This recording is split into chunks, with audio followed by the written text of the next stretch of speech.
Bismillahirrahmanirrahim.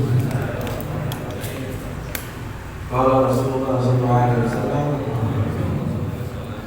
"Idza shalla ahadukum falyalbas na'layhi aw liyaqla'huma baina rijlayhi wa la yujdi bihima ghayrahu."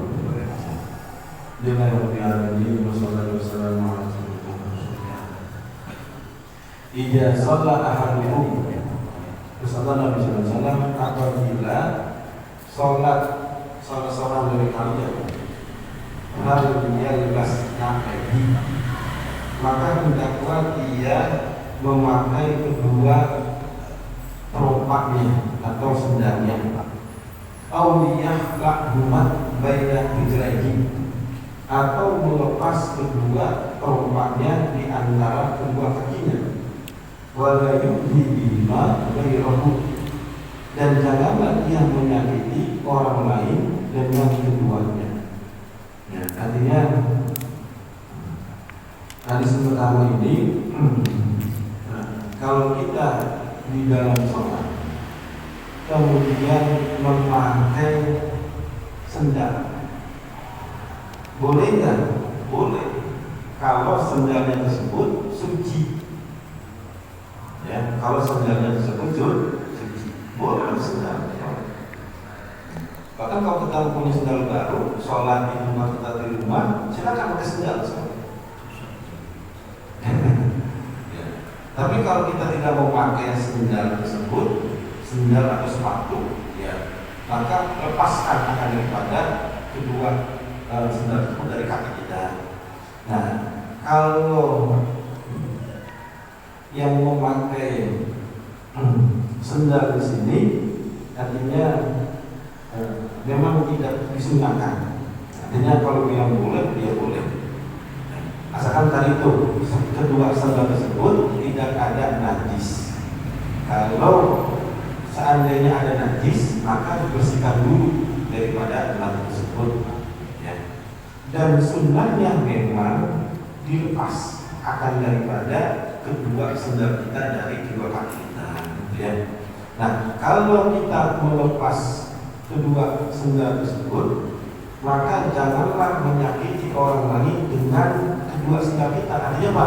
Taruh di samping, taruh yang sekiranya orang lain sholat tidak terganggu. Jadi kan gambaran sholat kalau di luar masjid. Kalau di masjid kita sudah di luar semua. Jadi sholatnya, ya, begitu juga kalau kita sholat misalnya di Masjidil Haram. Jadi kan bawa sendal tuh dipastikan. Kalau sembarangan bisa hilang. Nah, kalau tempat titipan mungkin kejauhan, udah kita bawa plastik aja. Ya, kita bawa yang sholat. Ya, taruh di samping kita, jangan taruh semaunya aja tuh. Nanti orang kalau mau sholat dan ada sendal kita itu bisa terganggu. Itu sebutnya katanya menyakiti. Nah, ini nggak boleh. Ya, jadi kalau kita sendal taruh di kanan atau di kiri atau di bawah sejadah kita, silakan. Ya, yang penting itu sendal tersebut tidak membawa najis. Ya.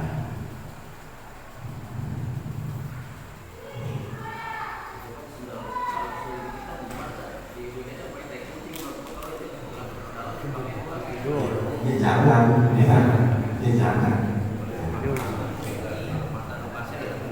Ya, ini kan seperti kita sholat dalam keadaan musafir, yang safar. Bukan masalah nggak boleh ya. Kalau ada najisnya nggak boleh. Kalau tidak ada najisnya boleh. Atau Ustaz, memang kita tidak ketahui ada najis dan tidaknya, tapi umumnya jalannya di jalan boleh. Ya boleh. Yang penting kita yakin sendal kita tidak ada najisnya. Kalau kotor nggak masalah. Yang penting suci. Ya, kotor tanah nggak masalah. Yang penting bukan najis. Ya, misalnya kalau zaman dulu ini kan orang dia berpergian di musim dingin, ketika berpergian musim dingin kemudian mau sholat, ada yang malas buka sepatu, ya, ada yang kemudian dengan kufai, nah, maka dia boleh sholat dengan memakai sendal sepatu tersebut, ya, asalkan tadi itu yang sepatu tersebut tidak terkena najis, ya.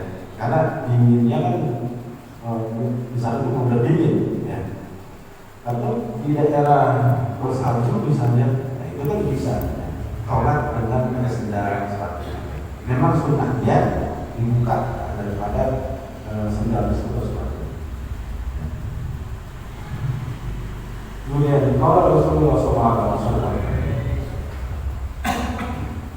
idza shalla ahadukum jum'atan falyusalli ba'daha arba'an.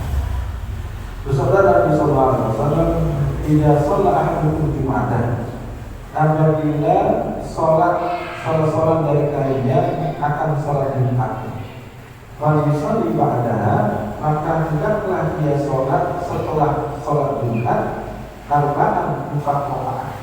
Nah, ini hadis berbicara tentang sholat sunnah ba'diyah daripada ba'diyah sholat Jumat. Nah, kalau dalam mazhab Imam Syafi'i bukan hanya ba'diyah, qobliyah juga sunnah, ya, karena mengikuti daripada sholat zuhur.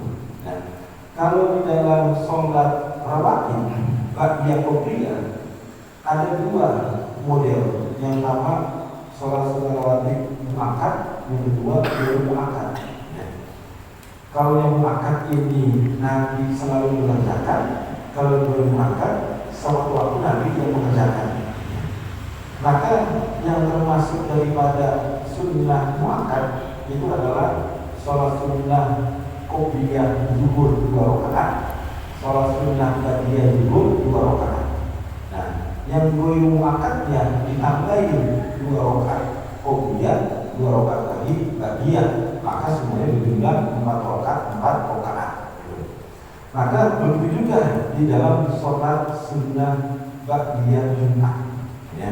Maka disunahkan untuk mengerjakan 4 rakaat sholat sunnah ba'diyahnya.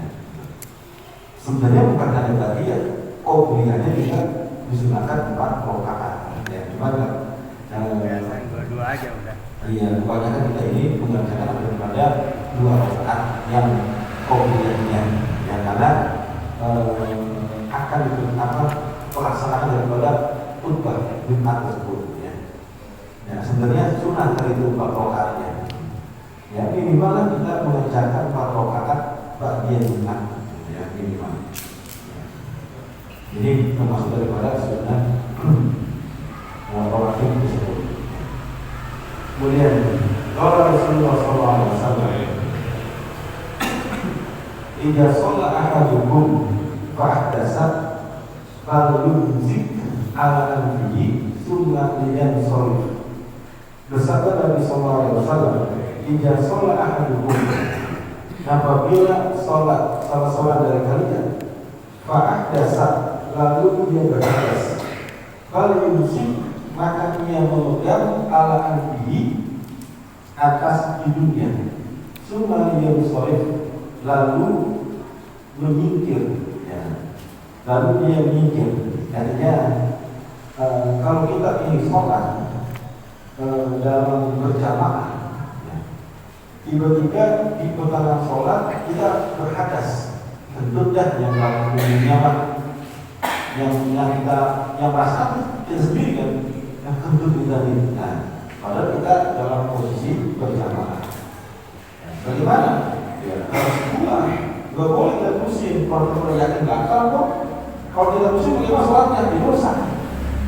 Ya, kalau udah yakin kita berhadas, maka yakin batal sholatnya. Kalau kita terusin sholat tersebut dalam berhadas, ya berarti dosa. Maka syukur keluar. Nah, cara untuk keluar di dalam pertengahan sholat ketika berjamaah, maka Nabi kalau yusik ala anfi, pegang kita punya hidung, kemudian keluar. Nah, gitu ya. Nah, kenapa itu? Karena biasanya hidung ini keluar darah mimisan, gitu ya. Kalau kita tanpa memegang hidung ini, maka orang pikirnya tentu dia. Nah, itu kan malu jadinya kita nih. Nah, kalau mimisan kan tidak begitu hina kalau mimisan. Kalau mimisan beda kan orang mimisan. maka pandangannya berbeda dengan kentut misalnya. Wah, kentut ini sembarangan, kurang bagus, kurang adat. Tapi kalau mimisan itu enggak, ya tidak dikatakan kurang adat, karena memang puas sendiri tanpa keinginan kita puas sendiri daerahnya. Nah, maka pegang ini kan artinya kalimat hiasan ini untuk agar kita ini tidak malu, terutama kalau kita jadi imam misalnya ini. Imam gatal, aduh gimana nih? Ya udah keluar, langsung pegang hidungnya, nunduk dengan membungkuk begitu keluar. Ya, kenapa kita lewati orang di sini di depan? Kalau kita sholat kenapa? Karena kita memang dalam keadaan berurut untuk posisi kiblat ini, gitu ya. Nah, kalau imam gatal seperti itu, maka makmum dari depan maju, istilah namanya, ya. Lihat kita menjadi sebagai imam maju. Ketika makmum ini maju, maka dia menggantikan imam fungsi sholatnya. Ya, ya itu cara ada menjadi tidak merasa malu. Ini tidak pembohongan, tidak. Ya.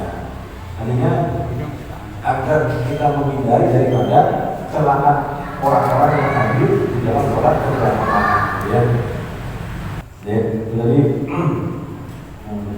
cara ketika seseorang sholat kemudian berhadas di pertengahan sholat, maka Nabi sebelum dia keluar maka pegang dia punya hidung ya, dengan tangan kiri, kemudian keluar dengan cara membungkuk dari bawah bahu dan bahu jari, artinya membungkuk dia punya punggung begitu. Jadi orang mengatakan, oh dia keluar sebab karena mimisan, gitu ya, bukan karena sebab buang angin atau mana. Kemudian,